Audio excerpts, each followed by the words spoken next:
বন্ধুরা, আশা করি তোমরা সবাই ভালো আছো। তোমার চ্যানেলে তোমাদের সবাইকে স্বাগতম। আজ আমরা যে বিষয়টি নিয়ে আলোচনা করছি, একাদশ শ্রেণীর ফার্স্ট সেমিস্টার অন্তর্গত একটা অতি সুন্দর কবিতা, যেটা হলো চারণ কবি। তো আমরা এই কবিতার পরম্পরা, অর্থাৎ কীভাবে কী এসেছে, কে লিখেছেন, কোন জায়গা থেকে কি কপি করা হয়েছে, প্রত্যেকটা বিষয় কিন্তু আমরা জানবো এবং ডিটেলস আলোচনা করব। কারণ এর আগে তোমরা জানো যে তোমাদের জন্য সাম্যবাদী বা আমাদের আরও একটা রয়েছে যে বিদ্যাসাগর, এই দুটো কবিতারও পুঙ্খানুপুঙ্খ ব্যাখ্যা কিন্তু তোমাদের সামনে তুলে ধরেছি। এবং বিস্তারিত ব্যাখ্যা মতলব যেটা হয় সেটা হচ্ছে যে একদম যে আমি ছোট্ট করে 5 মিনিটের ভেতর কবিতাটা বুঝিয়ে দিলাম, তোমরা বুঝে নিলে, পরীক্ষায় সব কমন পেলে, সেটা নয়। একদম আগা টু গোড়া, মানে প্রথম থেকে শেষ পর্যন্ত যার সমস্ত কিছু কিন্তু আলোচনায় থাকবে। যে কারণে প্রত্যেককে বলবো, যারা এই ভিডিওটা দেখতে বসেছো অন্তত সময় নিয়ে দেখবে, কারণ সময় নিয়ে ছাড়া এই ধরনের কবিতা বোঝানো সম্ভব নয়। আর এই ফাঁকি মেরে পড়ানোও সম্ভব নয়, যে একটু কোনো মতে বুঝিয়ে বের করে দিলাম হয়ে গেল, সেটাও সম্ভব নয়, কারণ প্রত্যেকটা শব্দকে আমাকে বোঝাতে হবে। তো চলো আমরা মূল আলোচনা শুরু করি। তো আমরা যে বিষয়টা নিয়ে শুরু করব, দেখো, এই যে কবি, কবি শব্দটা আমরা ছোট্টবেলা থেকে শুনে আসছি। কবি রবীন্দ্রনাথ ঠাকুর, এই কবি শব্দটাকে আমরা খুব ভালোবাসি। এবং এই কবি শব্দটা এমনই একটা শব্দ যার মধ্যে মনে হয় একটা চরিত্র প্রকাশ পায়। কি সেই চরিত্র? না, সবার মনের কথা বলে, সহজ সরল, একদম সবাইকে নিজের মতো করে ভাবে। এবং তার থেকে বড় কথা, আমরা যেখানে ভয় পাই অস্ত্র চালাতে বলো বা কথা বলতে, সেখানে কবি নিঃসংকোচে তার কলম চালিয়ে দেয়। অর্থাৎ তার হাতে যে লেখনির যন্ত্র রয়েছে, এই যে কলমটা রয়েছে, কবি কিন্তু সেই কলমে তার মনের কথা লিখে দেয় এবং তাকে কোনো বাঁধন দিয়ে বেঁধে রাখা যায় না। সেই কিন্তু হলো কবি। এই কবি, অর্থাৎ যারা লেখেন, যারা প্রকৃত নিজের ভাবনাকে ব্যক্ত করেন, সেই ভাবনাকে ব্যক্ত করার ক্ষেত্রে যদি কখনো কোনো বাধা এসে দাঁড়ায়, আমার কথাগুলো মন দিয়ে বুঝবে, যদি কখনো কোনো বাধা এসে দাঁড়ায়, তবুও কিন্তু সে তার পরোয়া করে না। তার মন, তার বিবেক, তার ভাবনা যেটা বলে সেটাই সে করে। কারণ সে সত্যের পূজারী এবং তার অসীম বিশ্বাস থাকে যে সে সর্বদা মানুষের জন্য কাজ করে চলেছে এবং মানুষের বিপদে সে সামনের দিকে এগোবেই। সেক্ষেত্রে তাকে যদি কেউ সামনে থেকে বাধা দান করে, এমনকি তার কবিতা লেখার ক্ষেত্রে যদি কোনো সরকার বা কোনো শোষণ যন্ত্র যদি তাকে বাধা সৃষ্টি করে, তাহলে কিন্তু সে মৃত্যুকে বরণ করে নিতে পারে, কিন্তু তার লেখনীকে সে থামাবে না। এটাই হলো কবিত্বের সবথেকে বড় পরিচয়। আর এরকমই একজন কবি ছিলেন ভারভারা রাও, অর্থাৎ যার কিন্তু কলম কখনো থামেনি, শত বাধা বিপত্তিতেও কিন্তু যার কলম থামেনি। তোমরা বড় হয়েছো, তোমরা ক্লাস 11-এ উঠেছো এই মুহূর্তে, তোমাদের বলে রাখি, রাষ্ট্রযন্ত্র বলে এক বিখ্যাত যন্ত্র আছে। সেই রাষ্ট্রযন্ত্র, যার তলে বা যার নিচে রয়েছে আমাদের মতো, তোমাদের মতো অতি সাধারণ মানুষ।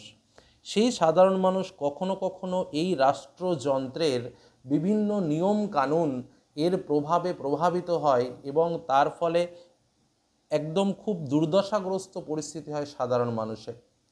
তো তখন কিন্তু এই সাধারণ মানুষ এই রাষ্ট্রের বিরুদ্ধে কোনো কথা বলতে পারে না। কেন?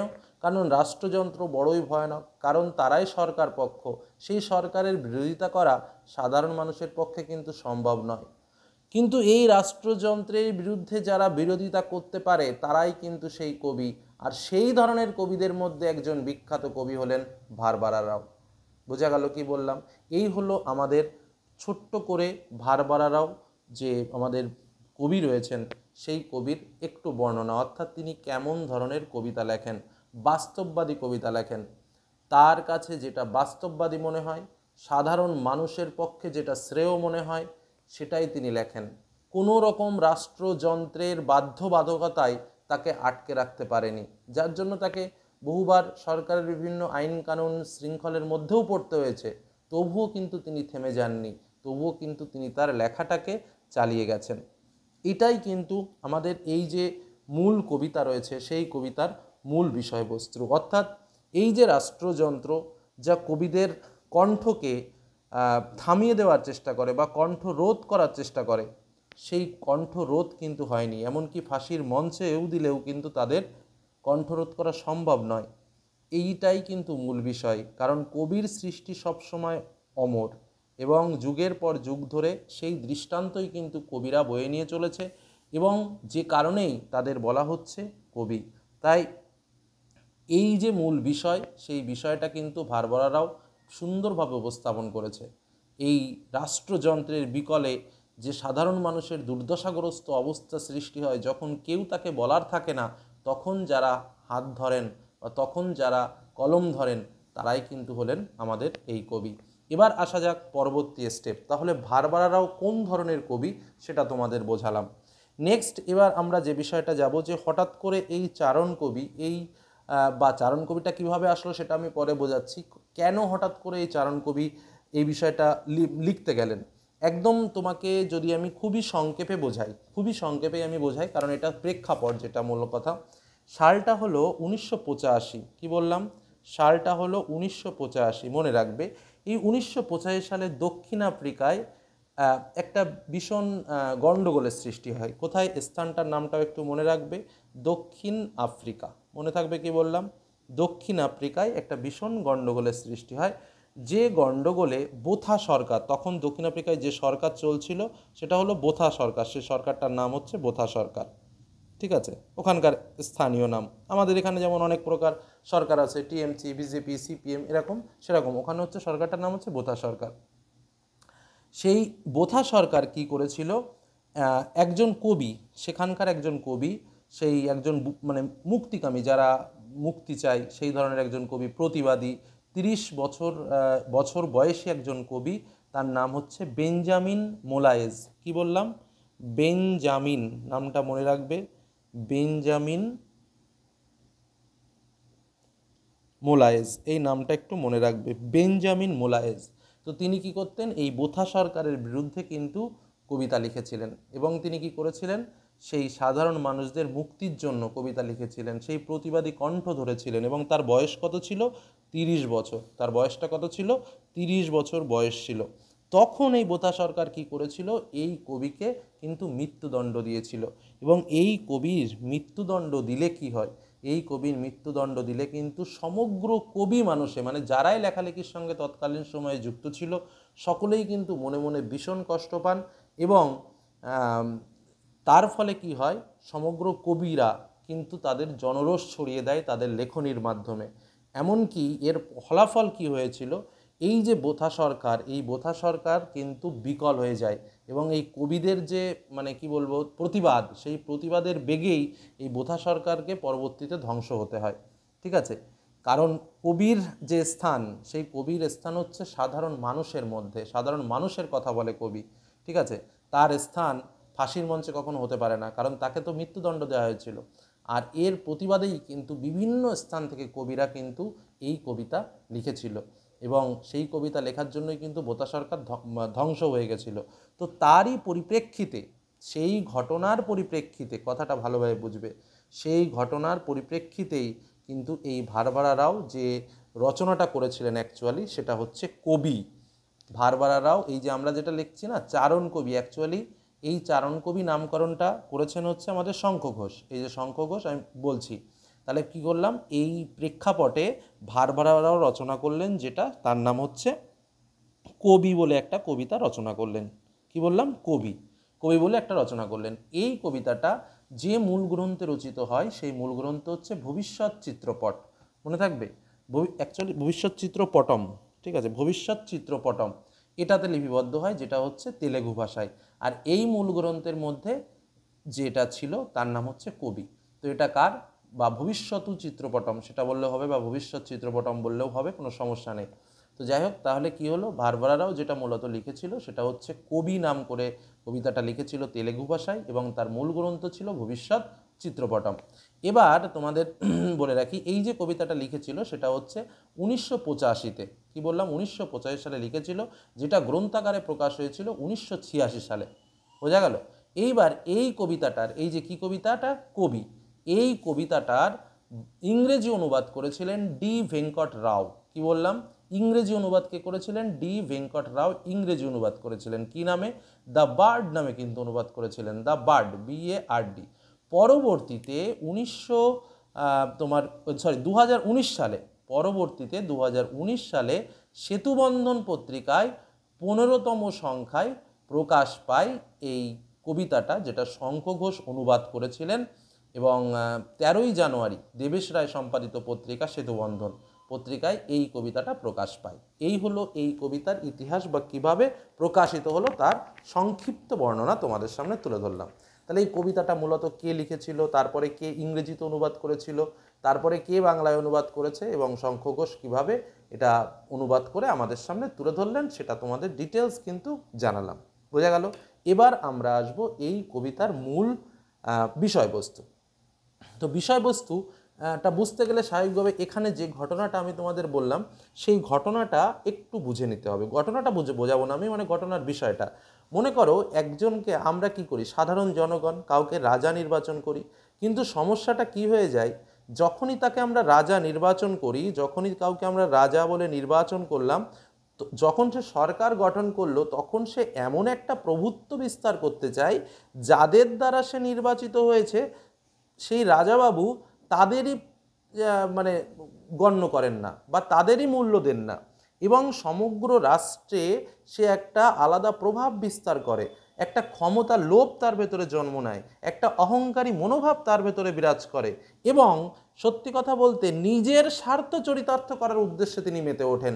জনগণের স্বার্থে বা জনগণ যে তার মূল চাবিকাঠি সে কথা তিনি ভুলে যান, এবং নিজের স্বার্থে স্বার্থসিদ্ধি করার জন্যই তিনি কি করেন, সকল প্রকার নিয়ম শৃঙ্খলাকে ভেঙে ফেলেন, সাধারণ জনগণের কথা তিনি ভুলে যান এবং একটা স্বৈরাচারী শাসন ব্যবস্থা কায়েম করেন। এর ফলে কি হয়, এর ফলে সাধারণ দেশবাসীর অবস্থা কিন্তু খুব খারাপ হয়ে আসে, শুরু হয় একটা সভ্যতার সংকট। বোঝা গেল কি বললাম?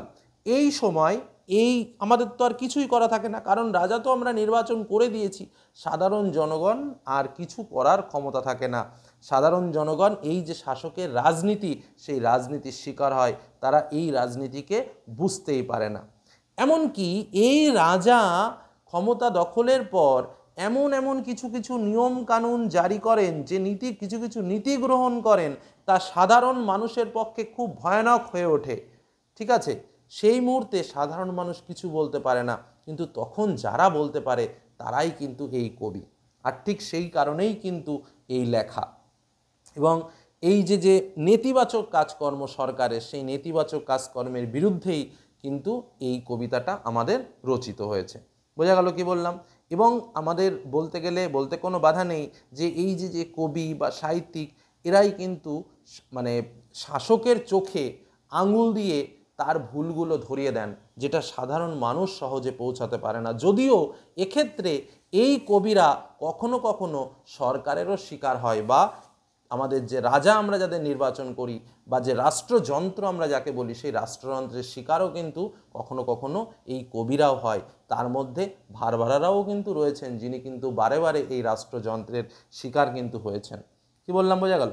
এবং এই যে আমরা কবিতাটা পড়ব, আমাদের যে সামগ্রিক কবিতা রয়েছে, এই সামগ্রিক কবিতার মধ্যে কিন্তু এই ধরনের একটা জনবিপ্লব যে ঘটানো যেতে পারে, যেখানে এই যে জনবিপ্লবের মাধ্যমে বোতা সরকারের পতন করা হয়েছিল, সেই কথাটাই মনে করিয়ে দিয়েছেন যে রাষ্ট্রশক্তি যে বারবার সাধারণ কবি বা সাধারণ মানুষের ওপর যে অত্যাচারটা করে, সেই অত্যাচারের বিরুদ্ধে যখন কবিরা একত্রে সেই প্রতিবাদী কণ্ঠ ধরবে, প্রতিবাদী কণ্ঠে যখন তার সুরটা তুলবে, তখন কিন্তু কবিদের ভয় ভীতি দিয়ে দমাতে পারবে না, এবং যে কোনো প্রতিকূল অবস্থাতেই কবিরা কিন্তু তাদের লেখনী শক্তিকে অস্ত্র করে তুলবে এই শোষকের বিরুদ্ধে। কি বললাম, বোঝা গেল? এবং জনকল্যাণের জন্য মৃত্যু ভয়কে উপেক্ষা করে কিন্তু তারা প্রতিবাদে গর্জে উঠবে, এবং তারা ফাঁসির মঞ্চেও এই সাধারণ মানুষের জন্য জয়গান গেয়ে যাবেন, কারণ তারা মৃত্যুদণ্ডকে ভয় পান না, বরং আত্মোৎসর্গের মাধ্যমেই তারা জীবনকে উপলব্ধি করেন। যেখানে এই যে বেঞ্জামিন এর কথা আমরা বলেছি, সে কিন্তু তার জীবনকে ফাঁসির মঞ্চে গিয়েও সে তার কথাটা বুঝিয়ে দিয়ে গেছে যে না, রাজা তুমি, রাষ্ট্রযন্ত্র তুমি যাই হও না কেন, আমার লেখনী আমি থামাবো না। এই হলো কিন্তু আমাদের এই যে কবিতার তার মূল বক্তব্য। এবার আমরা যাব আমাদের এই কবিতার প্রত্যেকটা লাইন ভিত্তিক পুঙ্খানুপুঙ্খ ব্যাখ্যাতে। তাহলে চলো এবার আমরা লাইনটা ধরে ধরে বুঝে নিই। প্রথম লাইনটা কি বলছে দেখো, নিয়ম কানুন যখন সব লোপাট আর সময়ের ঢেউ তোলা, কালো মেঘের দল ফাঁস লাগাচ্ছে গলায়, চুইয়ে পড়ছে না কোনো রক্ত, কোনো চোখের জল নয়, ঘূর্ণিপাকে বিদ্যুৎ হয়ে উঠছে বাজ, ঝিরিঝিরে বৃষ্টি হয়েও উঠছে প্রলয় ঝড়, আর মায়ের বেদনাশ্রু বুকে নিয়ে জেলের গরাত থেকে বেরিয়ে আসছে কবির কোনো লিপিকার স্বর। দেখো, এইখানে আমরা প্রত্যেকটা বেজ বা প্রত্যেকটা বিষয়কে আমরা আলাদা আলাদাভাবে বুঝবো যে এখানে কি বলতে চেয়েছে। এখানে অ্যাকচুয়ালি কি বলতে চেয়েছে দেখো, নিয়ম কানুন, আগে শব্দের অর্থগুলো বলে রাখি। নিয়ম কানুন, নিয়ম কানুন কি? নিয়ম কানুন দেখো, এটা যদি আমি ব্যাকরণগতভাবে বিশ্লেষণ করি এটাকে বলা হয় শব্দদ্বৈত বলা হয়, ঠিক আছে? এটা হচ্ছে এক ধরনের শব্দদ্বৈত। এই নিয়ম কানুন শব্দের অর্থ হচ্ছে কিছু আইন, যার মাধ্যমে কিছু নির্দেশ থাকে এবং যা জনগণ মেনে চলতে বাধ্য হয়। তো হচ্ছে নিয়ম কানুন যখন সব লোপাট, অর্থাৎ এই যে নিয়ম কানুন রয়েছে এই নিয়ম কানুনগুলো লোপাট হয়ে যাওয়া মানে কি? সব গায়েব করে দেওয়া, সব ধ্বংস করে ফেলা। এইসব নিয়ম কানুন যখন সব ধ্বংস হয়ে যায়, আর সময়ের ঢেউ তোলা কালো মেঘের দল, কি বলছে? ঢেউ তোলা মানে কি? ঢেউ মানে কি? ঢেউ মানে হচ্ছে আলোড়ন। আর এই সময়ের ঢেউ তোলা কালো মেঘের দল, কালো ঢেউ তোলা মানে কি? আলোড়ন তোলা, বোঝা গেল? বা আন্দোলিত করা, সময়ের প্রতি পদক্ষেপে যখন আন্দোলিত হয়, মানে এক সময়, মানে একটা নির্দিষ্ট সময় অন্তর অন্তর যে মুহূর্তগুলো আসে, বা একটা কষ্টের মুহূর্তগুলো আসে, বা একটা ধ্বংসের মুহূর্তগুলো আসে, সেই মুহূর্তের কথা বলা হচ্ছে। তোলা কালো মেঘের দল ফাঁস লাগাচ্ছে গলায়। এবার এটা বোঝো, কালো মেঘের দল কি? কালো মেঘের দল হচ্ছে মেঘের সমষ্টি বা পুঞ্জ। মেঘ কাকে বলে? মেঘ হচ্ছে একদম বলতে গেলে যেটা ভয়ানক, যেটা দেখলে আমরা ভয় পাই, একটা কালো, মানে সুন্দর সুন্দর আকাশ এর জলীয়কণা মিলে যখন ঘন কালো হয়ে যায় তখন তাকে মেঘ বলে। আর এখানে এই কালো মেঘের দল বলতে তাদেরই বোঝানো হয়েছে সেই মেঘের সমষ্টি বা পুঞ্জ, যারা সমাজের ন্যায় নীতি বা আইন কানুন রয়েছে সেই আইন কানুনকে ধ্বংস করে, এবং মানবতার হত্যাকারীদের কিন্তু বোঝানো হয়েছে কালো মেঘের দল। মানে এই যে কালো মেঘের দল শব্দটা, এই কালো মেঘ কিন্তু তারাই যারা সমাজের উচ্ছিষ্ট বা সেই ধরনের মানুষ যারা সাধারণের কথা ভাবে না, যারা নিজেদের কথা ভাবে, নিজেদের স্বার্থসিদ্ধির কথা ভাবে, সাধারণ মানুষকে একটু মূল্য দেয় না, বরং শুধুমাত্র নিজের ভবিষ্যৎ কায়েম করার জন্য ব্যস্ত থাকে, সেই ধরনের মানুষের সমন্বয়কে বলা হয়েছে কালো মেঘের দল। বা সেই রাষ্ট্রযন্ত্রের সেই ব্যক্তিত্বদের বোঝানো হয়েছে যারা তাদের নিজেদের প্রভুত্ব কায়েম করার জন্য ব্যস্ত থাকে, তারাই কিন্তু সেই কালো মেঘের দল। ফাঁস লাগাচ্ছে গলায়, ফাঁস মানে কি? ফাঁস লাগানো মানে কি? ফাঁস লাগাচ্ছে গলায় মানে কি? ফাঁস মানে হচ্ছে গলায় একটা কষ্ট দেওয়া, বা একটা যাকে বলা যায় যে একটা মানে অন্যায়ের যারা প্রতিবাদ করে তাদের কণ্ঠকে রোধ করে দেওয়া, ঠিক আছে? আর ফাঁসটা কি? ফাঁসটা তো তোমরা ভালো করেই জানো, যে গলায় টাইট করে দেওয়া বা দড়ি দিয়ে বেঁধে দেওয়া, সেটাই। তাই বলছে ফাঁস লাগাচ্ছে গলায় মানে কি? যারা প্রতিবাদ করতে চাইছে তাদের প্রতিবাদ করাটা বন্ধ করে দিচ্ছে, তাদের প্রতিবাদ করা যাতে তারা না করতে পারে তাই তাদের কণ্ঠরোধ করছে। তাই বলছে যে নিয়ম কানুন যখন সব লোপাট, মানে তুমি সেই রাষ্ট্রযন্ত্র, তুমি কোনো নিয়ম কানুন মানছো না, আর সময়ের ঢেউ তোলা কালো মেঘের দল, আর সময়ে সময়ে তোমরা তো কালো মেঘ পুঞ্জীভূত করে ফেলছো, মানে ধীরে ধীরে তোমাদের অত্যাচারের যে ধারা সেই ধারাটা ক্রমাগত অব্যাহত হচ্ছে, এবং তোমরা সাধারণ মানুষের ওপরে খুবই অত্যাচার করছো এবং প্রভুত্ব কায়েম করার চেষ্টা করছো, এমনকি ফাঁস লাগাচ্ছ গলায়, মানুষের কণ্ঠরোধ করছো, কাউকে কিছু বলতে দিচ্ছ না, নিজেদেরই সর্বে সর্বা ভাবছো। চুইয়ে পড়ছে না কোনো রক্ত, কি বলছে কেন? কারণ তুমি চুইয়ে পড়ছে না কোনো রক্ত, মানে দেখো এই যে রক্ত, যখন রক্ত ওঠে তখন কি হয়? একটা শরীর আমাদের কেটে গেল, মানে তোমাদের একটা সহজ ব্যাখ্যা বলি, একটা শরীরে যখন আমাদের কেটে যায় তখন আমরা রক্তটা বের হয়, তাই তো? কিন্তু যখন আমাদের রক্তটা বের না হয়ে শরীরের ভেতরে জমা থাকে তখন কিন্তু তার যন্ত্রণাটা তীব্র হয়। কিন্তু একটা জায়গায় কেটে গিয়ে রক্তটা বেরিয়ে গেল, ব্যাস ঠিক আছে, ও ধীরে ধীরে ঠিক হয়ে যাবে। কিন্তু সেই জায়গাটা যদি রক্তটা জমাট বেঁধে যায় তখন কিন্তু তার যন্ত্রণা অনেক বেশি। ধরো গলায় ফাঁস দিয়ে যে ব্যক্তি মারা যায় তার কি রক্তপাত হয়? তার কিন্তু কোনো রক্তপাত হয় না। কিন্তু একজন লোকের হাত পা কেটে গেল তাও কিন্তু তার মৃত্যু হবে না, কিন্তু গলায় ফাঁস দিয়ে মরলে তার কি হবে? রক্ত কিন্তু তার এক বিন্দুও বেরোবে না, কিন্তু সে কিন্তু মৃত্যুর মুখে ঢলে পড়বে। তাই যন্ত্রণাটা এমন, মানে বলে না যে তোমাকে হাতে মারবো না ভাতে মারবো, এই ধরনের একটা বিষয়। বলছে কি চুইয়ে পড়ছে না কোনো রক্ত, তার মানে কি? মানে আঘাতটা তোমার মানসিকতাকে বিদ্ধ করবে, তোমার মানবতাকে বিদ্ধ করবে। বাইরে থেকে কোনো রক্তপাতের চিহ্ন দেখতে পাবে না, কিন্তু সমাজ সংস্কৃতির ওপর এমনই আঘাত আনবে যে মানুষের অন্তর্শক্তি যেটা রয়েছে সেই শক্তিকে দুর্বল করে দেবে, এমনকি চোখের জলও বেরোবে না, চোখের জলও শুকিয়ে যাবে। একেই বলে হাতে না মেরে ভাতে মারা। বুঝতে পারলে কি বললাম? তাই বলছে চুইয়ে পড়ছে না কোনো রক্ত, কোনো চোখের জলও নয়। বোঝা গেল? ঘূর্ণিপাকে বিদ্যুৎ হয়ে উড়ছে বাজ। ঘূর্ণিপাক মানে কি? ঘূর্ণিপাক মানে হচ্ছে এরকমভাবে, দেখো এই লাইনটা কিন্তু খুব সুন্দর। কি বলছে? এই যে ঘূর্ণিপাকে, ঘূর্ণিপাক মানে কি? এরকমভাবে ঘুরে ঘুরে ঘুরে ঘুরে ঘুরে ঘুরে তাকে বলছে ঘূর্ণিপাক। ঘূর্ণিপাকে বিদ্যুৎ হয়ে উঠছে বাজ, লাইনটা খুব সুন্দরভাবে বুঝবে, খুব সুন্দর মর্মার্থ আছে। বলছে এরকমভাবে ঘুরে ঘুরে বাজ মানে বিদ্যুৎ ঝলকানিটা আকাশে কিন্তু হয়, তাই তো? তাই বলছে পাক খেতে খেতে এগিয়ে চলে, কখনো বা তোমার কাছে পড়ে, ধরো এইটা ধরো তোমার জায়গা, তাহলে কি ঘূর্ণিপাকে এরকম ঘুরতে ঘুরতে ঘুরতে ঘুরতে বিদ্যুৎ ঝলকানিগুলো বিভিন্ন জায়গায় চলে, কখনো এখানে কখনো এখানে কখনো এখানে, মানে এরকম ছড়িয়ে ছুটিয়ে ছড়িয়ে ছুটিয়ে চলে। কথাগুলো কিন্তু বুঝবে, আমি ছবির সাহায্যে বোঝানোর চেষ্টা করছি। এবং সমস্যাটা কখন? সমস্যাটা হচ্ছে বিদ্যুৎ ঝলকানি হয়, আকাশে বিদ্যুৎ চমকায়, সমস্ত কিছু কিন্তু আমরা মাথা পেতে মেনে নিই, কোনো সমস্যা নেই আমাদের। বিদ্যুৎ চমকালো সেটাও আমরা মেনে নিলাম, আকাশে গুড়ু গুড়ু আওয়াজ হচ্ছে সেটাও আমরা মেনে নিলাম, আকাশে মেঘ করছে সেটাও আমরা মেনে নিলাম, ঘন বর্ষণ হচ্ছে সেটাও আমরা মেনে নিলাম। সমস্যাটা কোথায় জানো? এই যে বাজ বা এই যে বিদ্যুতের যে স্ফুলিঙ্গ, সেই স্ফুলিঙ্গ যখন মাটিতে পতিত হয়, যখন ভূমিতে পতিত হয়, তখনই কিন্তু আমরা ক্ষতির শিকার হই। তার আগে পর্যন্ত কিন্তু আমাদের অতটা ক্ষতি চোখে পড়ে না। তাই বলছে ঘূর্ণিপাকে বিদ্যুৎ হয়ে উড়ছে বাজ। বোঝা গেল? বাজ মানে কি? এখানে বজ্রপাত বা অশনি সংকেত যাকে বলা হয়। বোঝা গেল কি বললাম? আরও কি বলছে? এই যে ঝড় বৃষ্টির সময় তাহলে কি আকাশে বিদ্যুতের ঝলক দেখা যায়। এই বিদ্যুৎ জনজীবনে ক্ষতি ডেকে আনে না, কিন্তু যখন এটা বিদ্যুৎ মাটির বুকে এসে পড়ে তখনই কিন্তু শুরু হয় তার ধ্বংসলীলা, শুরু হয় সেই ধ্বংসাত্মক ক্রিয়াকলাপ, এবং সাধারণ মানুষের কি হয় তখন? প্রচণ্ড কষ্ট হয়, এবং সাধারণ মানুষের ক্ষোভের বিস্ফোরণ তখনই ঘটে, তার আগে কিন্তু ঘটে না। তাই বলছে রাষ্ট্রযন্ত্রের সঙ্গে এই মেঘের তুলনা করা হয়েছে, এই বিদ্যুতের তুলনা করা হয়েছে, যে তোমরা ঠিক আছে, তোমরা ঝলকাচ্ছ চমকাচ্ছ সবই ঠিক আছে, কিন্তু যখন আমার বুকের ওপর এসে পড়বে, আমার যখন কণ্ঠ রোধ করে দেবে, আমাকে যখন তুমি কিছু বলতে দেবে না, তখন তো আমি চুপচাপ থাকবো না।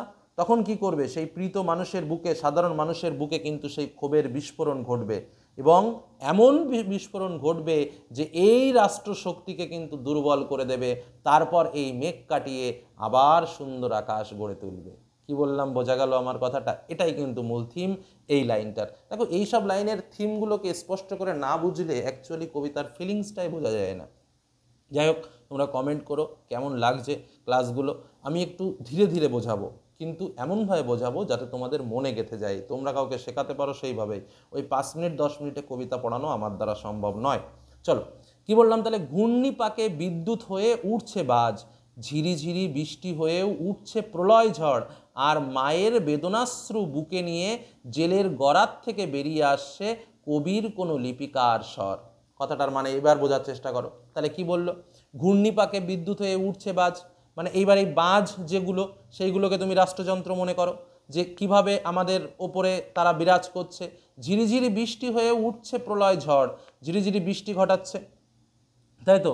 মৃদু গতিতে পতিত হচ্ছে, আস্তে আস্তে বৃষ্টি বিন্দু আকারে পড়ছে, এবং প্রলয় ঝড় শুরু হচ্ছে, চারিদিকে ভয়ঙ্কর ঝড় শুরু হচ্ছে, এবং এমনই ঝড় শুরু হচ্ছে যা কিন্তু এই প্রকৃতি থেকে ধ্বংস করে দিতে পারে। এবং মানুষ কি হচ্ছে? ধীরে ধীরে মানুষ বা সাধারণ মানুষ কিন্তু ধীরে ধীরে প্রতিবাদী হচ্ছে, এবং তারা কি হচ্ছে? সেই অত্যাচারে যখন মানে যারা অত্যাচারী, সেই অত্যাচারীদের অত্যাচারে যখন একদম শেষ মুহূর্তে পদার্পণ করছে, তখন কিন্তু তারা ধ্বংস করার দিকে এগিয়ে চলেছে, এবং সেই রাষ্ট্রশক্তিকে কিন্তু ধ্বংস করার জন্য উদ্ধত হতে চলেছে। তাই বলছে ঝিরিঝিরি বৃষ্টিতেও হয়ে উঠছে প্রলয় ঝড়, আর মায়ের বেদনাশ্রু বুকে নিয়ে। এখানে মায়ের বেদনাশ্রু, বেদনাশ্রু মানে কি? বেদনার রূপ বা অশ্রু, বা যে বেদনা অশ্রু হয়ে ঝরে পড়ে। বোঝা গেল? সেই বেদনাশ্রু মা, এখানে কোন মা? এখানে হচ্ছে দেশমাতৃকা বা নিজের মা, বা নিজের আত্মীয় স্বজন পরিজন যাদের আমি ভালোবাসি তাদের কথা বলা হচ্ছে। তাদের যন্ত্রণা বুকে নিয়ে জেলের গরাদ থেকে বেরিয়ে, জেলের গরাদ মানে কি? জেলের গরাদ, জেলের গরাদ শব্দের অর্থ হচ্ছে জেলখানার যে লোহা, বা এই যে লোহার যে এরকম লাঠির মতো থাকে, এই সেই লোহাগুলোর কথা বলা হচ্ছে। সেই জেলের গরাদ বা জেলের ঘর বলতে পারো, থেকে বেরিয়ে আসছে কবির কোনো লিপিকার স্বর। মানে কি?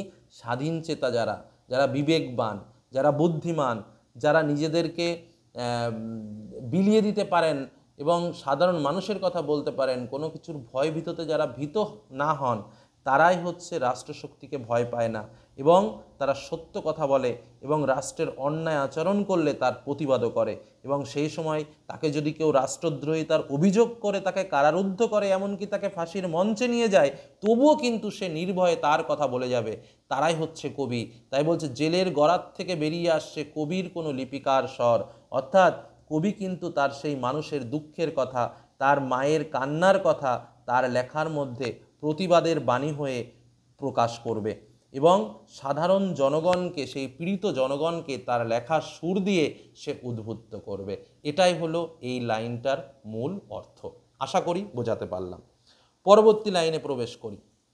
যখন কাঁপন লাগে জিভে বাতাসকে মুক্ত করে দেয় সুর, গান যখন হয়ে ওঠে যুদ্ধেরই শস্ত্র, কবিকে তখন ভয় পায় ওরা, কয়েদ করে তাকে আর গরদানে আরও শক্ত করে জড়িয়ে দেয় ফাঁস, কিন্তু তার মধ্যেই কবিতার সুর নিয়ে শ্বাস ফেলেতেন জনতার মাঝখানে। দেখো একদম সহজ কথা, একদম সুন্দর কথা। কি বলছে? যখন কাঁপন লাগে জিভে, কাঁপন মানে কি? কম্পন। জিভে মানে কি? জিভে মানে হচ্ছে জিহ্বা বা আমাদের যেটা জিহ্বা যাকে বলা যায়।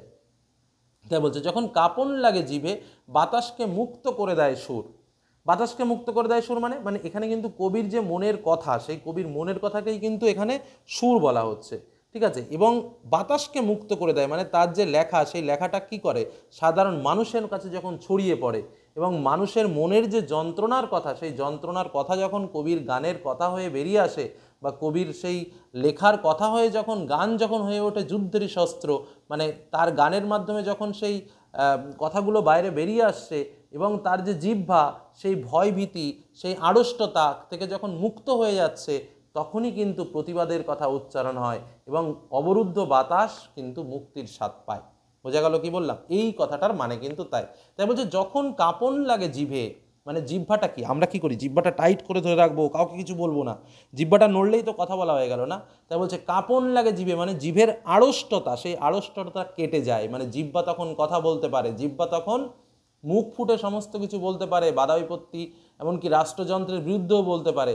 বাতাসকে তখন মুক্ত করে দেয় সুর, তখন সাধারণ মানুষের মধ্যে সেই কথা বারবার ফুটে ওঠে এবং বাতাস মানে আমাদের যে স্বরধ্বনির যে বাতাস, সেই স্বরধ্বনির বাতাস বেরোনো মানে কি? সবাই আমরা সত্য কথা বলবো, সেই কথাটাই বলছে। বাতাসকে মুক্ত করে দেয় সুর, গান যখন হয়ে ওঠে যুদ্ধেরই শস্ত্র, তখন কি? এই যে লেখা কবিতা, এই যে গান, সেটাই কিন্তু সাধারণ মানুষের বিদ্রোহের রূপ নেয় এবং সেটাকেই অস্ত্র রূপে পরিগণিত করা হয়, যেটাকে বলা হচ্ছে শস্ত্র। কবিকে তখন ভয় পায় এরা, তখন কবিকে ভয় পায়, কারণ এইখানে যে বোথা সরকারের যে কাজটা করেছিল ঠিক এরকমই একটা ঘটনা ঘটেছিল, তোমরা বুঝতেই পারছো।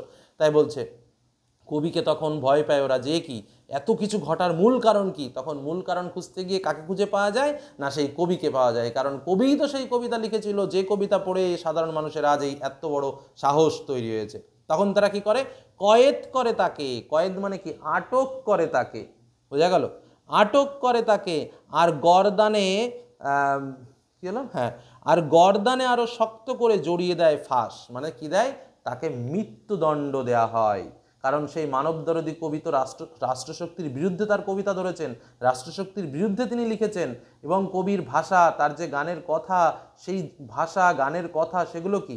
সেই তো জনগণের যে সাধারণ মন, সেই সাধারণ মনকে বিপ্লবী চেতনায় উদ্বুদ্ধ করেছে, বিপ্লবী চেতনায় জাগরিত করেছে এবং এই রাষ্ট্রশক্তিকে কিন্তু ভয় পাচ্ছে তখন কে? এই রাষ্ট্রশক্তি কিন্তু তখন ভয় পাচ্ছে কাকে? না, এই কবিকে।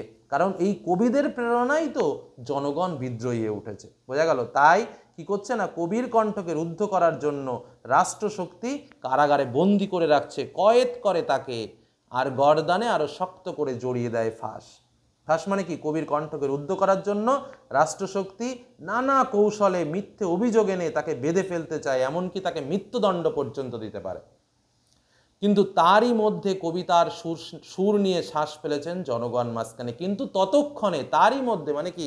এই যতক্ষণে তারা কবির তোমার কি বলে ফাঁসি দেবে বা কবিকে ধ্বংস করবে, তার মাঝেই শ্বাস ফেলেছেন। এখানে শ্বাস ফেলা মানে কি?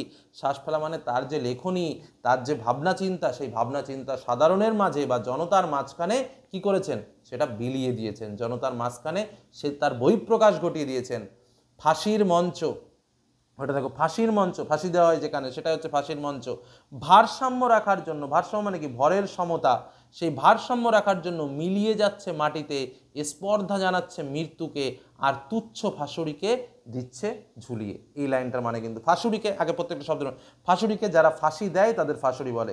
স্পর্ধা মানে কি? স্পর্ধা মানে হচ্ছে গর্ব বা অহংকারের প্রকাশ। আর ভারসাম্য মানে তো বললাম মানে কি বলে তোমার ভারের যে সমতা সেটা।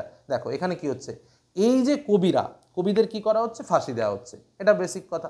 এইবার এই ফাঁসির মঞ্চে কবিরা কি করছে না, তারা কিন্তু মানবতার জয়গান গেয়ে চলেছে, ঠিক আছে।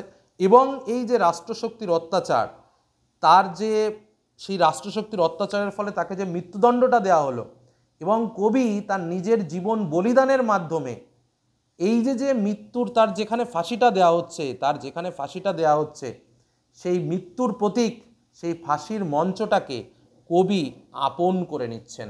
বোঝা গেল? মানে সরকার তাকে ফাঁসি দিচ্ছে কবিকে, কবি সেই ফাঁসিটাকে কষ্ট মনে করছেন না, সেটাকে আনন্দ মনে করছেন, এবং যেখানে ফাঁসি দিচ্ছেন সেই ফাঁসির মঞ্চে দাঁড়িয়ে তিনি আনন্দে ফাঁসি গ্রহণ করছেন এবং বলছেন যে না, আমি তো আজকে খুশি, কারণ আমি তো মিথ্যা বলিনি, আমি তো সত্য পথে চলেছি, আমি তো মানব ধর্মকে বাঁচিয়ে রেখেছি, আমি তো মানুষের জন্যই কথা বলেছি, আমি তো রাষ্ট্রশক্তির স্পর্ধাতে আমি থেমে থাকিনি। আমার যদি মৃত্যু হয় তাও হোক, আমি সবসময় সত্যের জয়গান গেয়ে যাব। বোঝা গেল কি বললাম? তাই বলছে সেই ফাঁসির মঞ্চটাকেই কবি কিন্তু এখানে পছন্দ করেছেন। এর সঙ্গে আরেকটা কি বলতো, মিলিয়ে যাচ্ছে মাটিতে, তাই বলছে ভারসাম্য রাখার জন্য মিলিয়ে যাচ্ছে মাটিতে, স্পর্ধা জানাচ্ছে মৃত্যুকে। মানে কি স্পর্ধা? কি আমি মৃত্যুকে ভয় করি না, মানে মৃত্যু আমার কাছে তুচ্ছ, আমার মৃত্যু হলো হোক, মৃত্যুকে আমি ভয় পাই না। তাই বলছে স্পর্ধা জানাচ্ছে মৃত্যুকে, আর তুচ্ছ ফাঁসুড়িকে দিচ্ছে ঝুলিয়ে।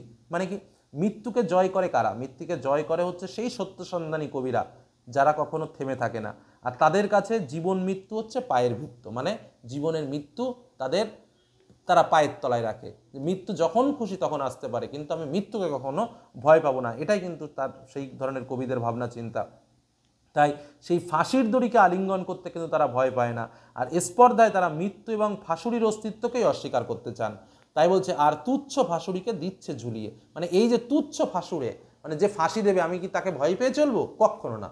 যে ফাঁসি দিচ্ছে সে দিতেই পারে, আমার ফাঁসি হচ্ছে হতেই পারে, কারণ আমি মৃত্যুকেই যদি আমি ভয় না করি, আমি ফাঁসুড়েকে কি করে ভয় করব? তাই বলছে আর তুচ্ছ, মানে সেখানে ফাঁসুড়েও তুচ্ছ, আর তুচ্ছ ফাঁসুড়িকে দিচ্ছে ঝুলিয়ে। এই হলো আমাদের এই কবিতা। এবং এই কবিতায় আমরা কি বুঝলাম?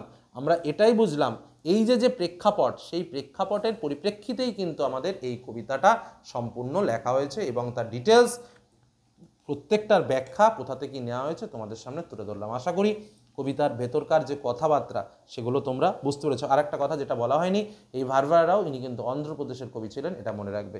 সামগ্রিক কবিতাটা কেমন হলো সেটা তোমরা জানাবে। আর এই কবিতাটা ফার্স্ট থেকে শেষ পর্যন্ত যারা শুনেছো তাদের জন্য বলি, তোমাদের জন্য আশীর্বাদ রইল।